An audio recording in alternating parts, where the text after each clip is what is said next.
Hello, I'm Tucker Scanlon, and welcome back to our second episode of Not Too Late. We're coming to you from Studio 5 at Indiana University, the university that, to our surprise, saw our first episode and didn't shut us down. Today I'm going to start off the show with a bit of a rant about something very personal to me, food allergy bullying.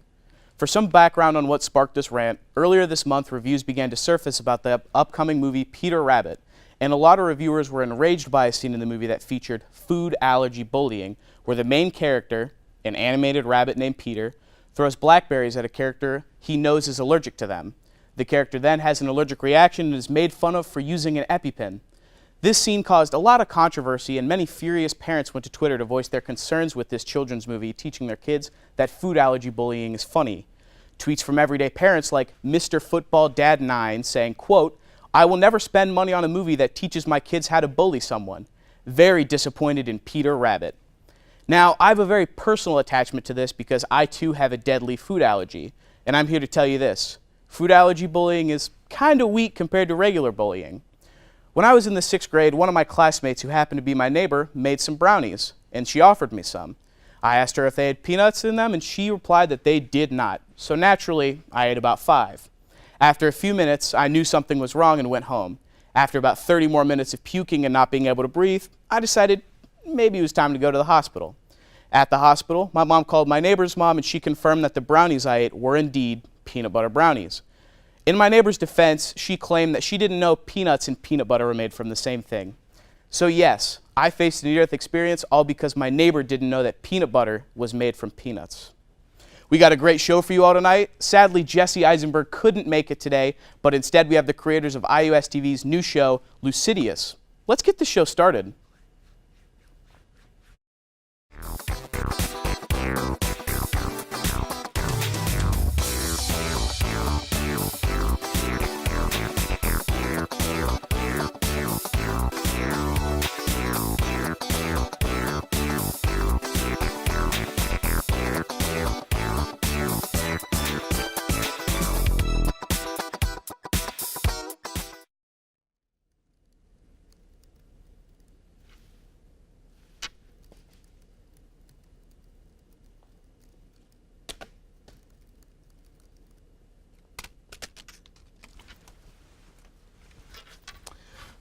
One thing it seems that everyone who attends IU has in common is funny roommate stories. To showcase this, every week I'm going to read a roommate story sent in by one of you. To get your story on the show, just DM our Twitter at IUSTV Not Too Late. Our story for this week comes from an anonymous viewer who said, "My roommate is crazy. He sells a plethora of drugs out of our room. One of the worst parts is that he goes home every weekend, and when he is at home, people will still come to our room begging for drugs, and I just have to sit in silence until they leave me alone. Gotta be honest, that sounds like a pretty methed up situation if you ask me." Now it's time to give all of you your weekly news updates with our What's Up IU. We keep you informed on all the big news stories that are making waves in Indiana. Forgetting why walk-in appointments exist, the IU Health Center has introduced several new services that would allow students to sign up for walk-in appointments in a day's notice. These services will help make sure that students can sign up for appointments without worrying about doctors' availability, while also making sure that those who don't sign up for a walk-in appointment never actually get to see a doctor. In a recent surge of prosperity, the Jacobs School of Music has added 4 faculty members to its jazz department in the last 2 years. It is estimated that these new additions to the school's faculty will increase the amount of vocalists to come out of IU. Because if there's anything we need more of from the university, it's a cappella groups. A recent bill regarding student journalism was shot down by the Indiana House of Congress this past week. The bill turned down would have given journalism students the right to post any content barring the rules of the school itself. I would tell you more about the incident, but my punchline was censored. After being announced as the new head coach for the Indianapolis Colts, offensive coordinator Josh McDaniels has withdrawn from consideration and decided to remain a member of the Patriots staff. So, congrats to the Patriots, because even though you lost the Super Bowl, you were still able to find a new way to destroy the hopes of Colts fans. In Indianapolis, a Little Caesars was shut down after mice droppings were found on a pizza. A man on the scene was quoted saying, "Man, I told you it wasn't sausage." In wake of TKE being removed, the IDS published a timeline and map chronicling the 8 separate schools who have suspended their TKE chapters since 2017. So, legacies with older brothers have been warned to rush quickly. TKEs are closing faster than blockbusters. The Bloomington Police Department has just completed the purchase of a $225,000 armored vehicle. Members of the community have voiced their concerns about the police militarization, but the people of Bloomington fail to realize that the city can now end all house parties with a full-fledged war machine. On January 29th, a student assaulted a library employee after the employee tried to console the stressed student. The situation escalated from the employee being berated with insults to later being kicked and punched by the IU student. Eventually, a police officer arrived. The IU woman tried attacking the officer, who took appropriate action and restrained the woman. I guess the stress of week 3 really got to some students. That's all I have in the news today, but before we bring our guests out, let's take a look at our field team segment for this week. Now this week we have a video that I made in high school where I play some very popular movie theme songs with a very unpopular instrument. Let's check it out.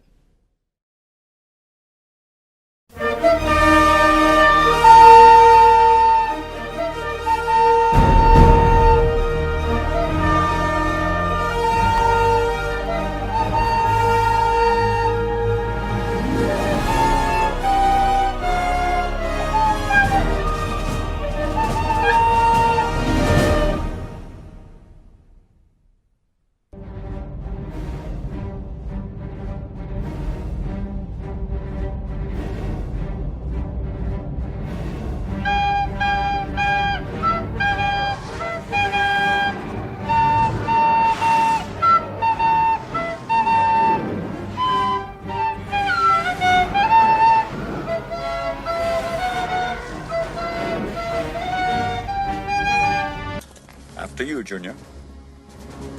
Yes, sir.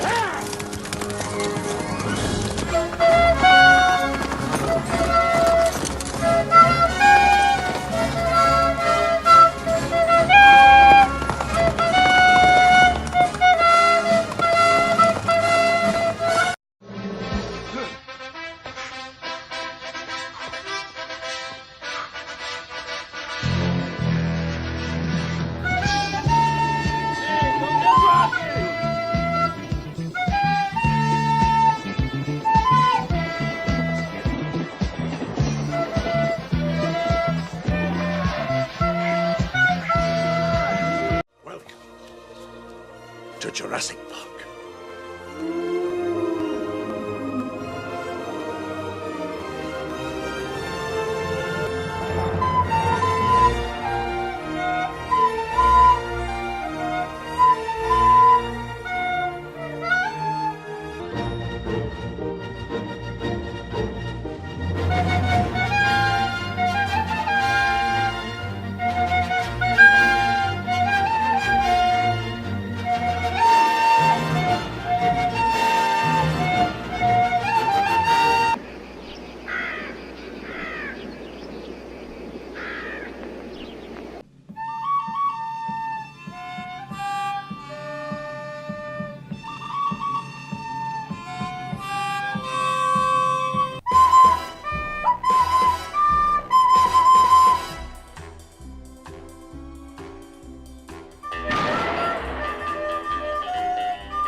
This week we did something a little different. Today our guests have no idea that they're going to be guests on the show.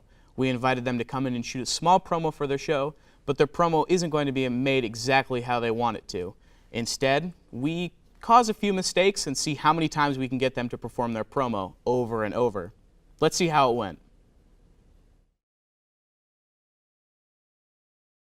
Hi, we're shooting a pilot for a short drama called Lucidius. We have a call-out meeting coming up this Tuesday in Franklin.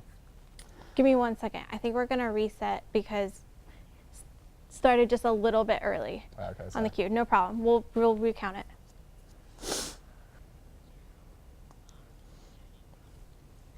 Hi, we're about to shoot a short drama pilot called Lucidius, and we have a call-out meeting coming up at Franklin this Tuesday. It's a drama show. It's about our main character. I'm sorry. I don't think we were recording that time. I'm so sorry, Yeah, okay? it's okay. You're fine. One more time.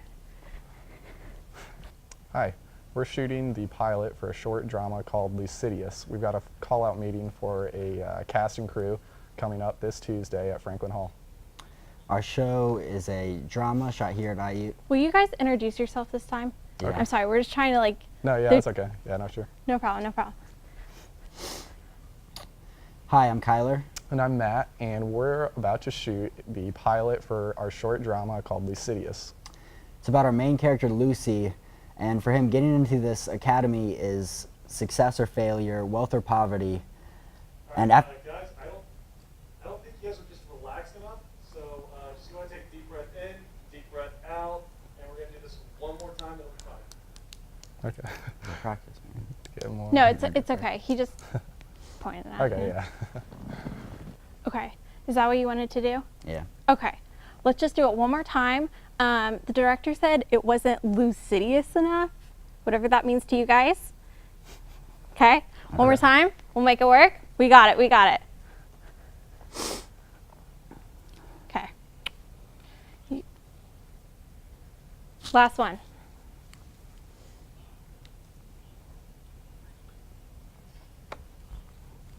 Hi, I'm Kyler. And I'm Matt, and we're about to begin shooting on the pilot for our short drama called Lucidius.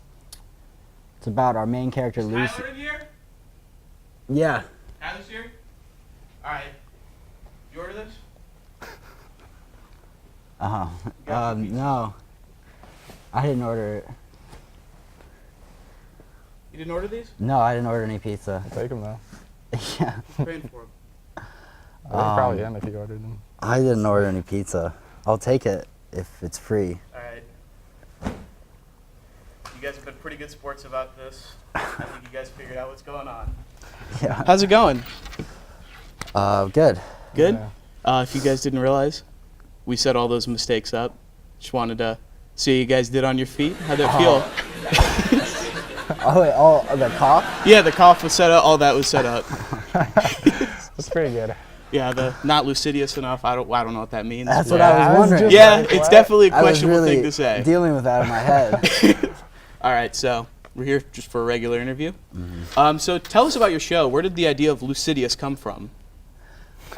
We first pitched a show to IUSTV that was a comedy, and they picked it up, and then they read the first page of the script and said they couldn't make it because of content. And so we thought, okay, we can't make a comedy, and we started coming up with the idea for this, which was a drama that was centered around college ideas in this college universe, but in a different world. So explain the name Lucidius. Well, our main character's name is Lucy, and then His full name is Lucius, but his friends call him Lucy.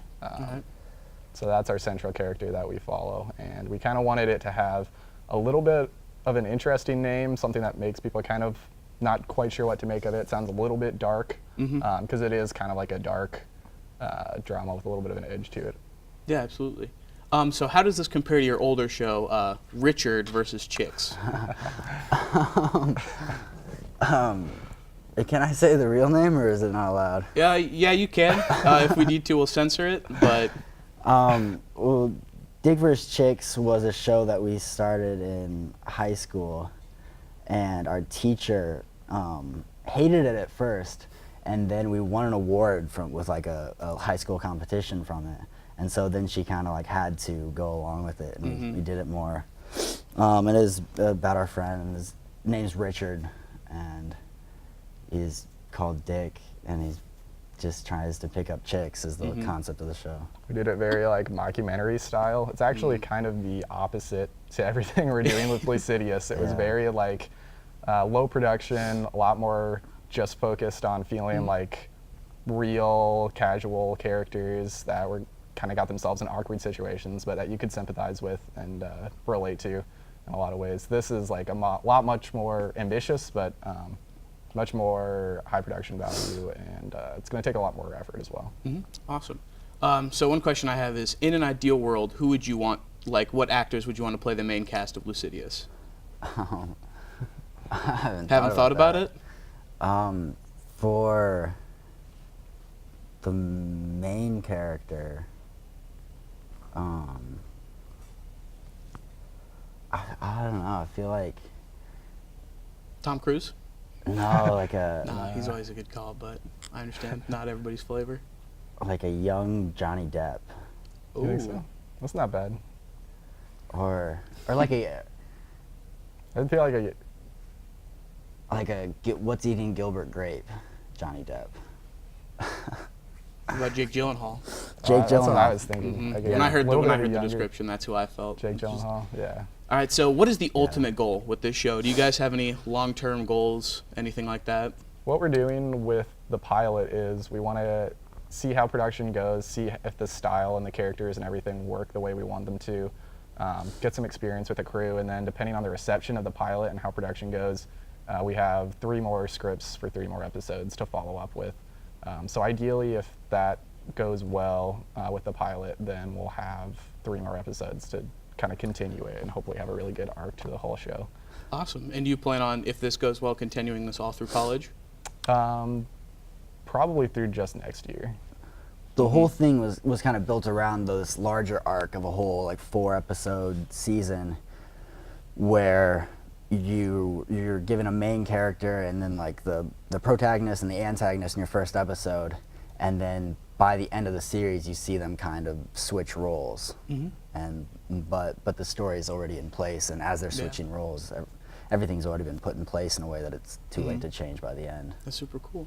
All right, I want to thank you guys for coming on the show. Thank you for dealing with our little gag. I hope you guys enjoyed that. We were having a blast in the control room. But I want to thank all of you for tuning in to another episode of Not Too Late. Come back next week to watch me play some games with our special guest, which very well could be Jesse Eisenberg. And never forget, it's not too late to get tested.